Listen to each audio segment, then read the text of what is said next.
મારું નામ ભૂમિકા છે. હું હજી અભ્યાસ કરું છું. મારી ઉંમર લગભગ 22 વર્ષની હશે. અમારા ગામના એક ખૂણે એક જૂનો મોટો બંગલો છે, જે પહેલાં મારા કાકાનો ભવ્ય નિવાસ હતું. પણ હવે તેનું એ ઘર આખા ગામમાં ગંદા ઘર તરીકે ઓળખવા લાગ્યું છે. ગામની બીમાર મહિલાઓ તેમાં જાય અને 7 દિવસ પછી ચોક્કસપણે સારી થઈને બહાર આવે. કોઈ પૂછતું નથી કે અંદર શું થાય છે. કોઈ કહે છે કે તે લેડીઝ સાચી રીતે સારવાર લે છે કે નહીં. બસ કાકાજી કહે છે તેનો આ ઈલાજ છે, પણ થોડીક અલગ રીતનો, અને સ્ત્રીઓ પણ ચૂપચાપ માની લે છે. મિત્રો, એક રાત્રે મને ખૂબ જ તાવ આવ્યો. આખું શરીર તપતું હતું. ઘરમાં બધા ઊંઘી ગયા હતા. હું ધીમે ધીમે ઊભી થઈ અને કાકાજીના બંગલા તરફ ચાલવા લાગી. દિલમાં એક તરફ ડર હતો અને બીજી તરફ આશા કે કદાચ હું પણ સારી થઈ જઈશ. જ્યારે હું એ રૂમ સુધી પહોંચી ત્યારે દરવાજો થોડો ખુલેલો હતો.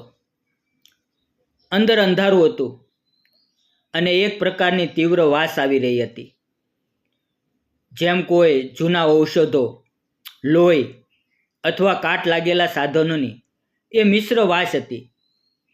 પણ એ વાસ પાછળ એક અજાણ્યા ભાવથી ભરેલી લાગણી પણ છુપાઈ હતી.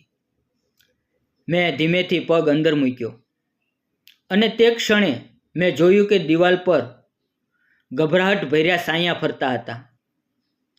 ત્યાં એક અવાજ આવ્યો, હવે તો તું આવી ગઈ છે, તો હકીકત પણ જાણી લે. અંધારામાંથી સાચાજી બહાર આવ્યા. તેમના ચહેરા પર હસવું હતું, પણ આંખો કંઈક બીજું જ બોલી રહી હતી. હું ખૂબ ગભરાઈ ગઈ. મેં ધ્રુજતા અવાજમાં કહ્યું, ચાચાજી, હું તો ફક્ત સારું થવા આવી છું. મને ખૂબ તાવ આવે છે. તેઓ હવેથી બોલ્યા, અહીંયા બીમાર શરીરની સારવાર નથી બેટા, વિચારોની છે. આ ઓરડામાં જે થાય છે એ ઈલાજ નહીં, પરીક્ષા છે. હું આશ્ચર્યમાં પડી ગઈ. પરીક્ષા? એ શબ્દોની વચ્ચે હું ખોવાઈ ગઈ. ત્યાં દિવાલનો એક ભાગ ખુલ્યો અને અંદરથી એક સ્ત્રી બહાર આવી. નજરે તો સહેજ દેખાતી હતી, પણ આંખોમાં એક ભયાનક અનુભવ છુપાયેલો હતો.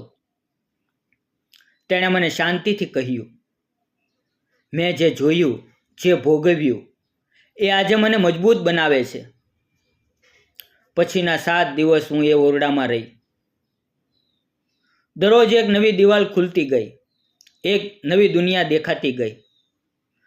ન દવાઓ હતી, ન ઇન્જેક્શન, બસ સવાલો, સત્ય અને એવી અનુભૂતિઓ જે જીવનના મોહને હચમચાવી નાખે.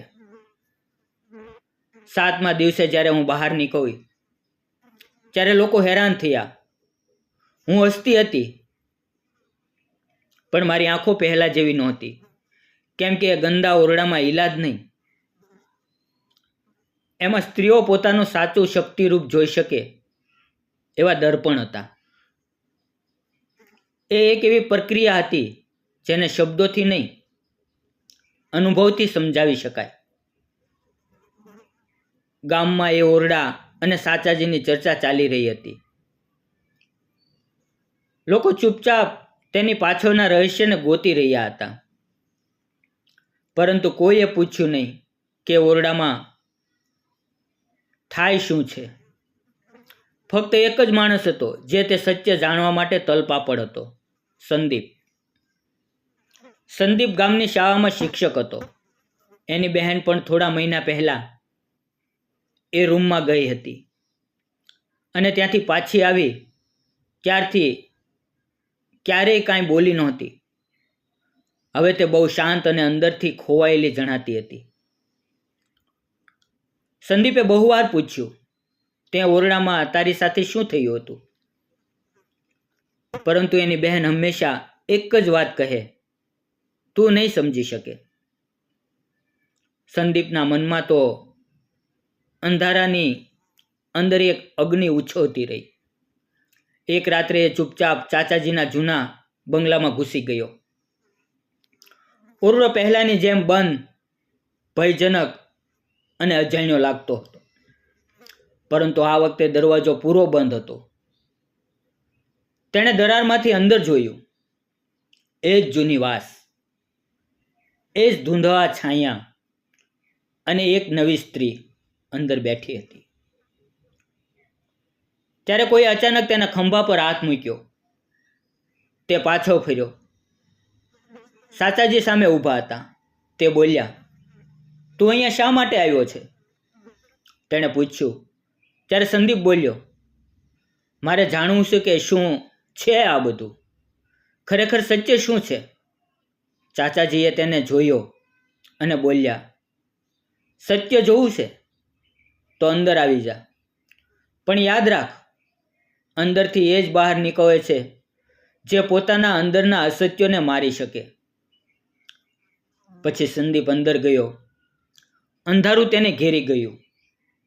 દિવાલો બોલતી હોય એવું લાગ્યું. એમાં ક્યાંય તેની પોતાની જ ગુંજ રહેલી ભટકેલી વિચાર શ્રેણીઓ, ગુસ્સો, લિંગ, અહંકાર બધું નગ્ન થતું ગયું. ત્યાં એક સ્ત્રીનો અવાજ સંભળાયો. તમે એમ સમજો છો કે અમે બીમાર છીએ? ના, બીમાર તો એ સમાજ છે જે અમારા દુઃખને ઈલાજ કહે છે. સંદીપ નચિત થઈ ગયો. એ સ્ત્રી બીજી કોઈ નહોતી, પણ એની પોતાની બહેન હતી. હવે તે એ ઓરડાની એક માર્ગદર્શિકા બની ગઈ હતી. તેણે કહ્યું, તું અહીં આવ્યો છે કેમ કે તું પણ બદલાવ ઈચ્છે છે. સત્ય જોવું સહેલું નથી, પણ જો જોઈ લીધું તો આંખો ફરી કદી બંધ નહીં થાય. 7 દિવસ પછી સંદીપ બહાર આવ્યો. ગામ આખું ચોંકી ગયું. પહેલી વખત કોઈ પુરુષ એ ઓરડામાંથી જીવતો બહાર આવ્યો હતો. તેની આંખો બધું કહી રહી હતી. હવે એ પહેલો સંદીપ નહોતો. હવે એ દરેક સ્ત્રીની પીડાને સાંભળી શકે એવો બની ગયો હતો. દરેક ભૂલ વિચારો સામે પ્રશ્ન ઉઠાવી શકે એવો બની ગયો હતો. જે સદીઓથી ઈલાજના નામે સ્ત્રીઓને કસોટી પર ચડાવતો આવ્યો છે. તો હવે પૂછો કે શું એ ઓરડો ખરેખર ગંદો છે? કેમ કે તો એક એવું તટસ્થ દર્પણ છે જે સમાજને એની સાચી સુરત બતાવતી રહે છે. ધન્યવાદ મિત્રો. વાર્તા કેવી લાગી તે કોમેન્ટ બોક્સમાં જરૂર જણાવજો. ફરી મળશું આવતીકાલે. ત્યાં સુધી આવજો.